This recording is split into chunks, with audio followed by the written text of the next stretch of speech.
Hello everyone. इस video में मैं कक्षा 10 की पुस्तक क्षितिज भाग 2 के काव्य खंड से चौथा पाठ, जिसका शीर्षक है आत्मकथ्य। इस कविता के रचयिता हैं जयशंकर प्रसाद। इस कविता का भावार्थ मैं आपको बताऊंगी, लेकिन उससे पहले मैं आपको कवि के जीवन परिचय के बारे में बताना चाहती हूँ। छायावादी कवि जयशंकर प्रसाद का जन्म सन 1889 में वाराणसी के प्रतिष्ठित वैश्य परिवार में हुआ। इस परिवार को सुंगनी साहू के नाम से जाना जाता था। इनके पिता का नाम देवी प्रसाद था, जो तंबाकू के प्रसिद्ध व्यापारी थे। प्रसाद जी ने काशी के क्वींस कॉलेज से 8वीं कक्षा उत्तीर्ण की। इसके पश्चात इन्होंने घर पर ही हिंदी, संस्कृत, फारसी, उर्दू आदि भाषाओं का अध्ययन किया। इनके पिता तथा बड़े भाई का असामयिक निधन हो गया। युवावस्था में ही पत्नी का निधन होने की चीर वेदना का प्रभाव इनके काव्य रचनाओं पर स्पष्ट रूप से दिखाई देता है। इनकी मृत्यु सन 1937 में हो गई। इनकी रचनाओं के विषय में हम कह सकते हैं कि प्रसाद जी बहुमुखी प्रतिभा के धनी थे। इन्होंने साहित्य की अनेक विधाओं पर अपनी लेखनी चलाई।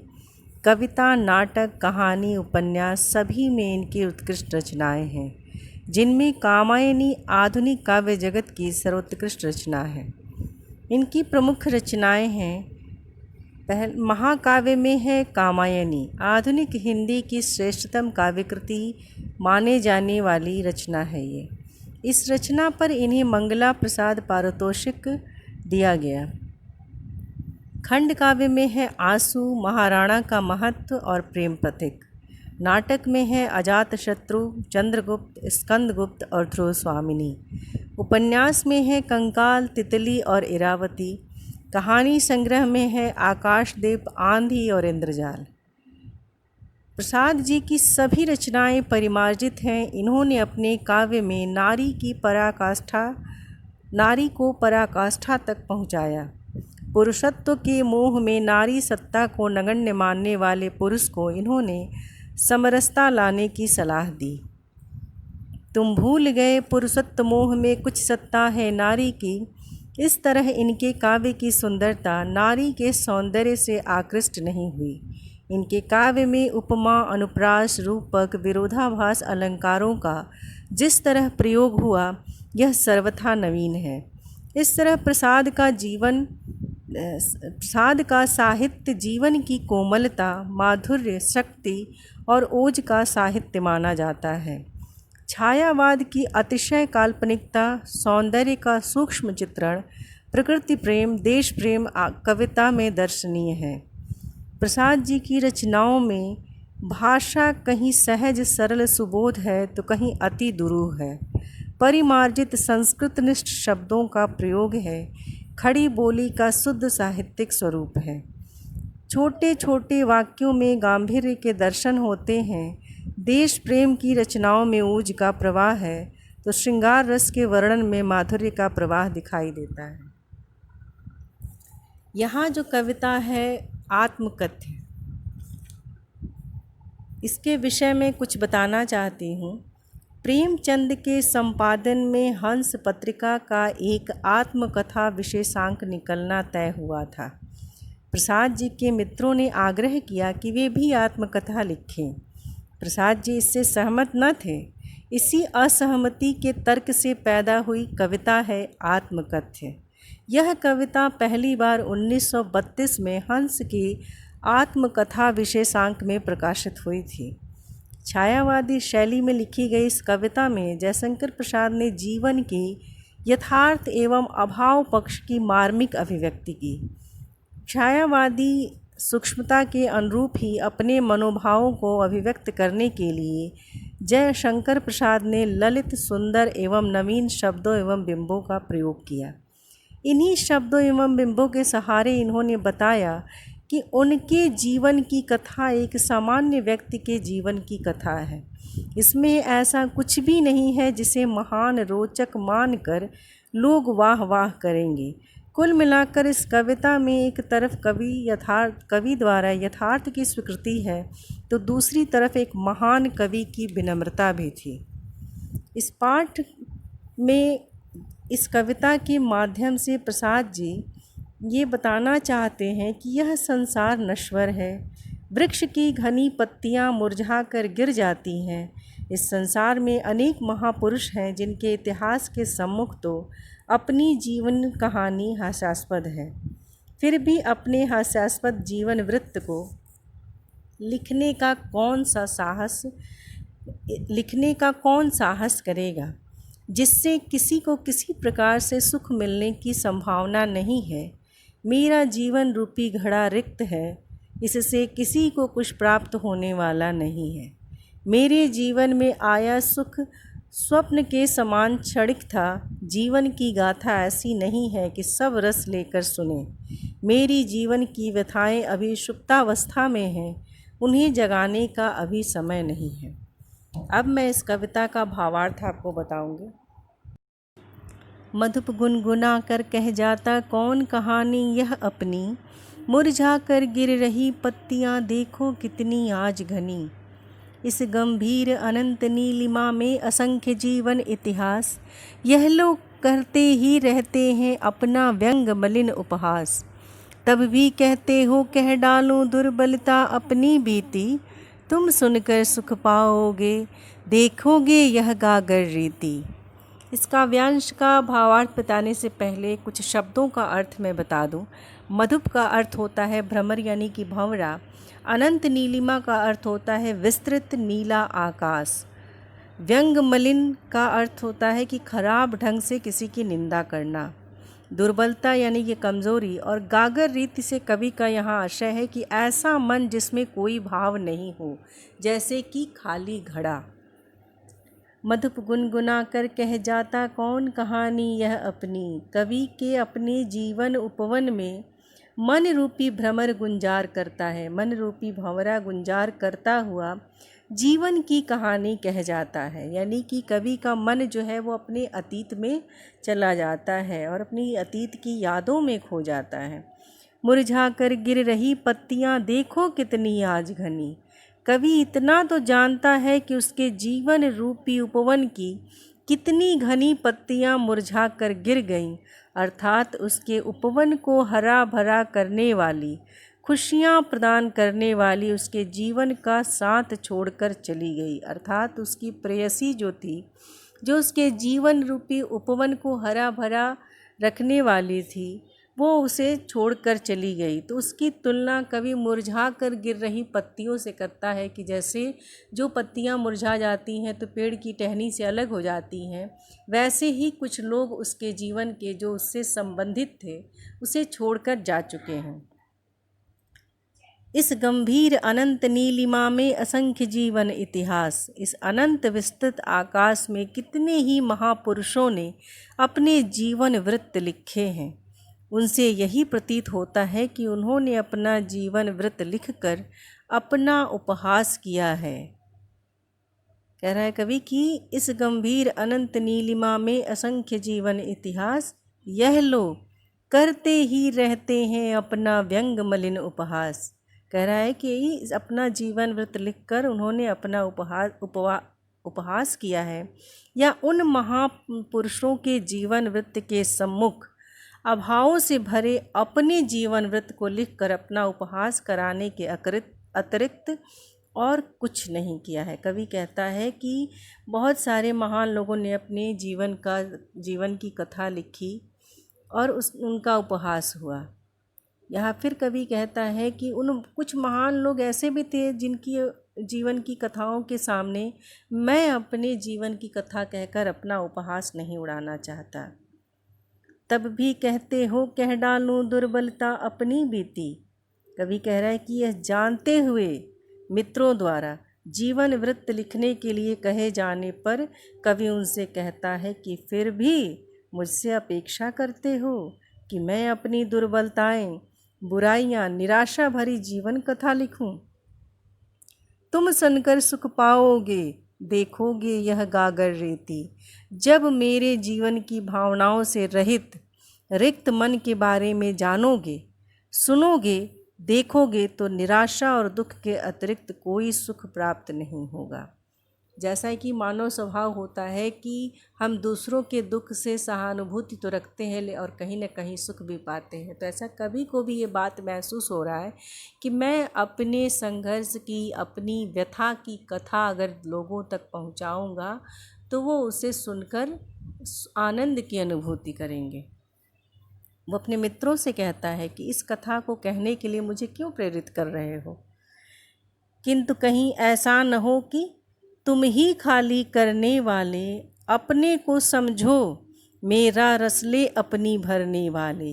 यह विडंबना अरी सरलते तेरी हंसी उड़ाऊं मैं, भूले अपनी या प्रवंचना औरों की दिखलाऊं मैं। उज्ज्वल गाथा कैसे गाऊं मधुर चांदनी रातों की, अरे खिलखिला कर हंसते होने वाले उन बातों की।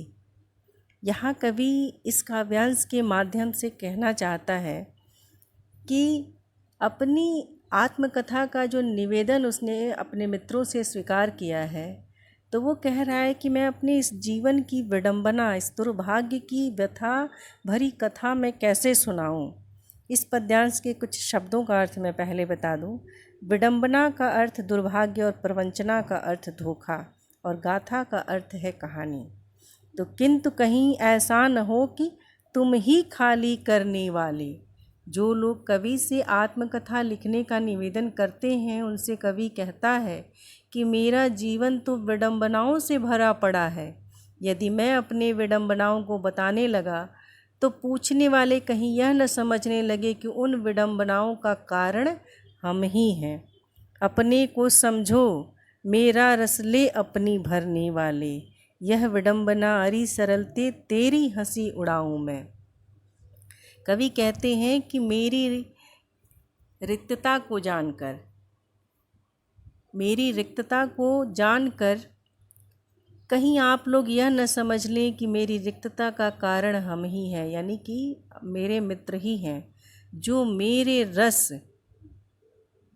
मेरी खुशियों को समेट कर अपने जीवन में खुशियाँ भरते हैं, या मेरे जीवन की दुख भरी कथा सुनकर वो आनंद की अनुभूति करते हैं।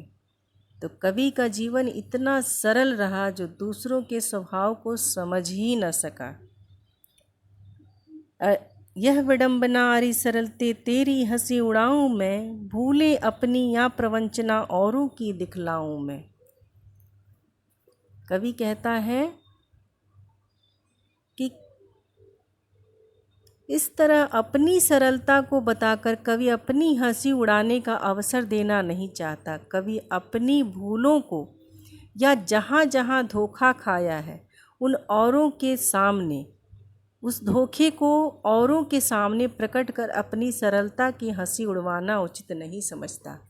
यानी कि उसने जीवन में जो भी लोगों से धोखा या विश्वासघात पाया है उसे बताकर वो इस बात का प्रमाण नहीं देना चाहता कि लोग उसे मूर्ख समझे या इतना सीधा या बुद्धू समझे। तो वो अपनी हंसी नहीं उड़वाना चाहता इन सब बातों को बताकर। उज्ज्वल गाथा कैसे गाऊं मधुर चांदनी रातों की, अरे खिलखिला कर हंसते होने वाले उन बातों की। ऐसे प्रवंचनाओं से भरे जीवन में, ऐसे विश्वासघातों और धोखों से भरे जीवन में क्षणिक सुखों की मधुर चांदनी रातों की उज्ज्वल गाथा को प्रकट करने का क्या औचित्य है। कह रहा है कभी कि मेरे जीवन में जो इतने धोखे, इतने विश्वासघात हुए हैं, उनके बीच जो 2-4 क्षण उसके अपनी प्रेयसी के साथ हंसी खुशी के रहे हैं, तो उनको लोगों तक बताने का क्या औचित्य है। आगे कवि कहता है, मिला कहाँ वह सुख जिसका मैं स्वप्न देख कर जाग गया, आलिंगन में आते आते मुस्किया कर जो भाग गया। जिसके अरुण कपोलों को मतवाली सुंदर छाया में, अनुरागिनी उषा लेती थी जिन सुहाग मधुमाया में। उसकी स्मृति पाथे बनी है थके पथिक की पंथा की, जीवन को उधेड़ कर देखोगे क्यों मेरी कंता की। इस पद्यांश के शब्दार्थों को ध्यान से सुनिए। आलिंगन का मतलब मिलन।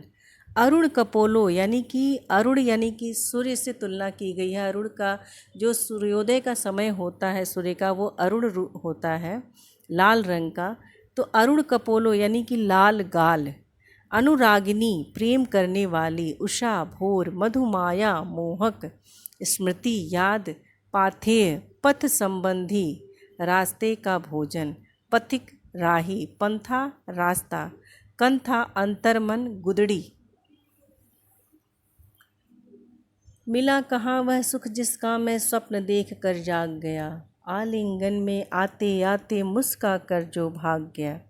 कवि की कामना सदैव अधूरी रही कि सुख का आभास देने वाले स्वप्न जागते ही विलीन हो गए। कोई भी व्यक्ति अगर सुंदर स्वप्न देखता है तो जागने के बाद वो स्वप्न समाप्त हो जाता है।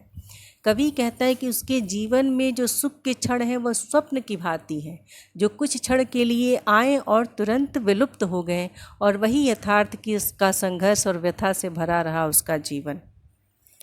वैसे ही यथार्थ जीवन में सुख अधूरा ही रहा। आलिंगन में आते आते मुस्किया कर जो भाग गया, सुख मुस्कुराहट बिखेर कर पीछे हट गया, और बेचारा कवि आलिंगन की कामना किए हुए बाएं फैलाए ही रह गया। यानी कि सुख जो उसको जीवन में मिले वो इतने क्षणिक थे कि वो उसे पूरी तरह से महसूस भी नहीं कर पाया, वो उसका आभास भी नहीं कर पाया, उसको उसका भोग भी नहीं कर पाया। तब तक वो सुख उसके जीवन से विलुप्त हो गए। जिसके अरुण कपोलों की मतवाली सुंदर छाया में अनुरागिनी उषा लेती थी निज सुहाग मधुमाया में। यहाँ कवि अपने प्रिय यानी कि प्रेयसी का चित्रण कर रहा है, उसके सौंदर्य का वर्णन कर रहा है कि उसके अरुणिम रक्तिम गालों के समीप यानी कि अरुण की भांति, उसके सूर्योदय के समय जो अरुण सूर्य का जो रूप होता है अरुण, वो रक्तिम यानी कि रक्त की तरह लाल होता है। तो उसके लाल गालों के समीप रहते हुए ऐसा प्रतीत होता था कि अनुराग बिखेरती हुई उषा हो। जैसे सूर्योदय के समय, अरुणोदय के समय लाल सूर्य की किरणें बिखर जाती हैं, उषा जो है उसकी बिखर के एक सौंदर्य जो उपस्थित करती है। कवि कह रहा है कि वैसे ही सौंदर्य की, वैसे ही सुख की अनुभूति उसकी प्रेयसी के सानिध्य में उसे प्राप्त होता था। उसकी स्मृतियाँ कचोटती हैं, उसकी स्मृति पाथेय बनी है थके पथिक की पंथा की।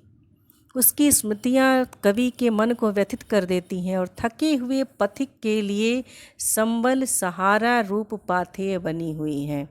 जैसे कोई पथिक जो है रास्ते का भोजन लेके कहीं जाता है और पथ में थका मांदा बैठ के थोड़ा सा उस भोजन को ग्रहण कर लेता है तो उसे उसकी थकान थोड़ी कम हो जाती है, उसके मन को एक आनंद की अनुभूति होती है। तो कवि के जीवन में उसकी प्रेयसी की स्मृतियाँ उस थके पथिक के पंथा के समान हैं कि जब उसका मन इन संघर्षों से, इन दुखों से व्यथित हो जाता है तो उसकी प्रेयसी की स्मृतियाँ उस पंथे की भांति उसका संबल, उसका सहारा बनती हैं उसके जीवन का, और उसे जो क्षणिक सुख की अनुभूति कराती हैं उससे ही उसके मन की व्यथा थोड़ी कम हो जाती है और जीवन में आगे बढ़ने के लिए उसे सहारा मिलता है। उसकी स्मृति पाथेय बनी है थके पथिक की पंथा की, सीवन को उधेड़ कर देखोगी क्यों मेरी कंथा की। आत्मकथा के लिए प्रेरित करने वालों से पूछता है कि मेरे जीवन की गुदड़ी में सीवन को उधेड़कर अर्थात विस्तृत पीड़ा को कुरेदने पर दर्द के अतिरिक्त जीवन में विशेष कुछ नहीं दिखाई देगा। गुदड़ी का मतलब होता है ऐसा बिस्तर जो पुराने कपड़ों को इकट्ठा करके बनाया जाता है, जिसमें छोटे फटे पुराने कपड़ों को अंदर रख के ऊपर से एक सुंदर कपड़ा लगाकर एक सुंदर बिस्तर बना दिया जाता है। तो कवि कह रहा है कि मेरा जीवन भी उस गुदड़ी के सीवन की तरह है, जिसे अगर हम खोलेंगे तो जो ऊपर से अच्छा दिख रहा है अगर उसको हम खोलेंगे तो अंदर वैसे ही फटे पुराने कपड़ों की तरह मेरे जीवन के जो दुख दर्द हैं ऐसी कहानियाँ आपको मिलेंगी। तो वो कह रहा है कि क्यों मेरे जीवन की गुदड़ी को तुम उधेड़ना चाहते हो, क्यों मेरे जीवन की व्यथा को तुम सुनना चाहते हो। अगला पद्यांश है, छोटे से जीवन की कैसे बड़ी कथाएं आज कहूँ, क्या यह अच्छा नहीं कि औरों की सुनता मैं मौन रहूँ। सुनकर क्या तुम भला करोगे मेरी भोली आत्मकथा, अभी समय भी नहीं थकी सोई है मेरी मौन व्यथा। यहाँ अब कवि कहता है कि वो अपने छोटे से जीवन की जो कथा कह रहा है, वो कह रहा है कि वो मेरे दुख वो मौन हो चुके हैं, मैं उसे फिर से जागृत नहीं करना चाहता। पहले कुछ शब्दों का अर्थ सुन लीजिए। मौन का अर्थ चुप, व्यथा का अर्थ पीड़ा, और औरों की यानी कि दूसरों की। छोटे से जीवन की कैसी बड़ी कथाएं आज कहूँ। कवि कहता है कि अपने सामान्य जीवन की बड़ी बड़ी गाथा कैसे कहूँ, कैसे लिखूँ। इससे तो यही उचित है कि अपनी गाथा को न कहकर मौन रहकर दूसरों की गाथाएं सुनूं। क्या यह अच्छा नहीं कि औरों की सुनता मैं मौन रहूं। कवि कह रहा है कि इतने से छोटे से जीवन में मैंने इतने बड़े बड़े दुख देख लिए हैं, इतने बड़े बड़े संघर्ष झेल लिए हैं, ऐसी व्यथाओं का सामना कर लिया है कि मैं उन व्यथाओं की कथा मैं कैसे सुनाऊं। और मुझे तो लगता है कि इसमें उचित यही है कि मैं औरों की सुनता रहूं और स्वयं मौन रहूं। सुनकर क्या तुम भला करोगे मेरी भोली आत्मकथा। आत्मकथा के लिए प्रेरित करने वाले आत्मीय जनों से कहते हैं कि मेरी सरल भोली साधारण कथा को सुनकर या जानकर कुछ प्रेरणा नहीं मिलने वाली, अतः मेरी आत्मकथा को सुनकर क्या करोगे। अभी समय भी नहीं, थकी सोई है मेरी मौन व्यथा। मेरी पीड़ा किसी प्रकार शांत है, उसके बारे में लिखकर अपनी सुप्त पीड़ा को जगाना उचित भी प्रतीत नहीं हो रहा। अतः आत्मकथा लिखने का उचित समय नहीं है और न कोई औचित्य है। कवि कह रहा है कि मेरे दुख और दर्द जो अब शांत हो चुके हैं, मैं अपनी आत्मकथा को लिखकर उन दुखों को जागृत नहीं करना चाहता। अभी वो सही समय नहीं है, अतः मैं आत्मकथा लिखने का ये उचित समय नहीं है। मैं अपने दुखों को फिर से जगाना नहीं चाहता। अब इस पाठ के प्रश्नों को हम देखेंगे। पहला प्रश्न है, कवि आत्मकथा लिखने से क्यों बचना चाहता है, अथवा कवि जयशंकर प्रसाद ने आत्मकथा न लिखने के लिए कौन कौन से कारण गिनाए हैं। इसका उत्तर इस प्रकार होगा। कवि स्वयं कहता है कि उसके जीवन की ऐसी कोई महान उपलब्धि नहीं है जिसकी सराहना की जाए। वह अच्छी तरह से जानता है कि अभावों से भरी जिंदगी का चित्रण करने में उपहास ही होता है, इसलिए वह अभावग्रस्त जीवन का उल्लेख कर अपना उपहास कराना नहीं चाहता। कवि का यह भी मानना है कि आत्मकथा का वर्णन गुप्त पीड़ाओं को पुनः जीवंत कर स्वयं को पीड़ित करना है, अतः वह आत्मकथा लिखने से बचना चाहता है। दूसरा प्रश्न है, आत्मकथा सुनाने के संदर्भ में अभी समय भी नहीं, कवि ऐसा क्यों कहता है। इसका उत्तर सुनिए। कवि आत्मकथा लिखने का उचित समय नहीं मानता क्योंकि अभी तक के उसके जीवन में ऐसी कोई महानता नहीं है जिसके उल्लेख से लोगों को प्रेरणा मिले। कवि कहता है कि मेरे हृदय में अनेक व्यथा कथाएं सुस्त पड़ी हुई हैं, जिससे मैं शांत चित्त हूँ, जिन्हें पुनः स्मरण कर जीवन को व्यथित नहीं करना चाहता। साथ ही अब कवि अपनी दुर्बलताओं और प्रेम के क्षणों को सबके सम्मुख प्रकट भी नहीं करना चाहता। ऐसा करना उसे उचित नहीं लगता। तीसरा प्रश्न है, स्मृति को पाथेय बनाने से कवि का क्या आशय है। इसका उत्तर सुनिए। कवि अपने बीते हुए कष्टों के थपेड़ों से आहत है, निराश है। उसकी स्थिति थके हुए पथिक की तरह है जिसका आगे बढ़ने का उत्साह समाप्त हो गया है, किंतु जीना चाहता है और पाथेय का उपभोग कर उत्साहित होता है। कवि के जीने का आधार मात्र स्मृतियां हैं जिन्हें संजोए रखना चाहता है। निराशामय स्थितियों से निकलने के लिए स्मृतियां ही उसका पाथेय है, अर्थात सहारा है। चौथा प्रश्न है, भाव स्पष्ट कीजिए। मिला कहाँ वह सुख जिसका मैं स्वप्न देख कर जाग गया, आलिंगन में आते आते मुस्कुरा कर जो भाग गया।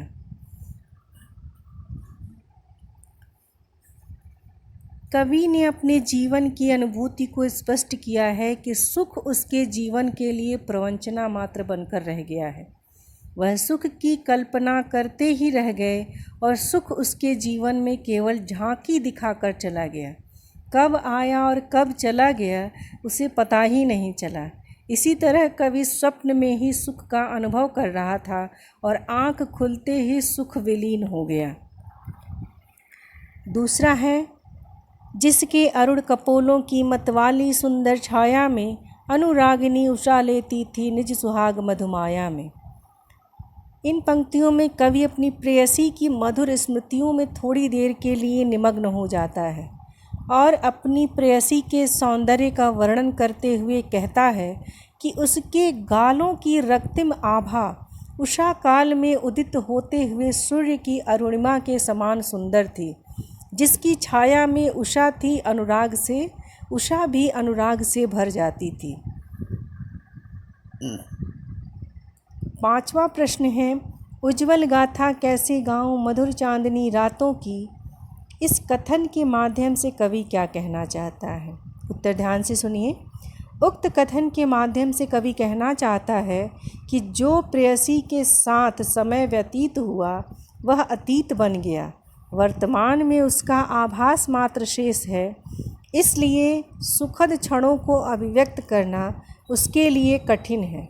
वह कभी अपनी प्रेयसी के साथ चांदनी रातों में मधुर बातें करते हुए हंसता था, खिलखिलाता था, प्रेम प्रसंग में सुख का अनुभव करता था। उन क्षणों को शब्दों में पिरोकर सबके सामने प्रकट करना उचित नहीं समझता। 6वां प्रश्न है, आत्मकथ्य कविता की काव्य भाषा की विशेषताएं उदाहरण सहित लिखिए या आत्मकथ्य की भाषा पर प्रकाश डालिए। इसका उत्तर ध्यान से सुनिए। आत्मकथ्य कविता में सौंदर्य की जो अद्भुत छटा विद्यमान है वह इस प्रकार है। खड़ी बोली का परिष्कृत रूप। आत्मकथ्य में तत्सम शब्दों की वर्षा है जो भावों के अनुकूल है। जैसे इस गंभीर अनंत नीलिमा में असंख्य जीवन इतिहास भूले अपनी या प्रवंचना औरों की दिखलाऊं मैं। दूसरा है, कवि ने प्रतीकात्मक शब्दों का विशेष रूप से प्रयोग किया है। जैसे मधुप गुनगुना कर कह जाता कौन कहानी यह अपनी, मुरझा कर गिर रही पत्तियां देखो कितनी आज घनी। यहाँ मधुप मन का प्रतीक है जो मुरझा कर गिरती हुई पत्तियां मुरझा कर गिरती हुई पत्तियां नश्वरता का प्रतीक है, यानी कि जो है वो समाप्त हो जाएगा। कवि की आत्मकथ्य कविता कोमलांगिनी है। प्रकृति उपादानों के प्रयोग से प्रेयसी की मनोरम झांकी जीवंत हो उठी है। जैसे जिसके अरुण कपोलों की मतवाली सुंदर छाया में अनुरागिनी उषा लेती थी निज सुहाग मधुमाया में। इस प्रकार कविता में कमनीयता के दर्शन होते हैं। आत्मकथ्य कविता में अलंकारों का सौंदर्य भी सहज है। पुनरुक्ति प्रकाश अलंकार है आलिंगन में आते आते। वही अनुप्रास है हंसते होने वाली उन बातों में कौन कहानी यह अपनी, मेरी मौन व्यथा। वही मानवीकरण है अरी सरलते तेरी हंसी उड़ाऊं में। और दूसरा है थकी सोई है मेरी मौन व्यथा। 7वां प्रश्न है, कवि ने जो सुख का स्वप्न देखा था उसे कविता में किस प्रकार अभिव्यक्त किया है? कवि की प्रेयसी स्वप्न सुंदरी थी, सुंदरता की जीवंत प्रतिमा थी। ऐसी अनुपम सुंदर प्रेयसी स्वप्न में आलिंगन का आभास कराकर सुख की क्षणिक मुस्कुराहट बिखेर कर जीवन से दूर हो गई। उसकी सुख कल्पना अधूरी रह गई। उस सुख के प्राप्त करने की छटपटाहट को कवि गोपनीय नहीं रख सका और आत्मकथ्य कविता में इस प्रकार फूट पड़ी। जिसके अरुण कपोलों की मतवाली सुंदर छाया में अनुरागिनी उषा लेती थी निज सुहाग मधुमाया में। ये लेसन जो है आपका समाप्त होता है। That's all. Thank you.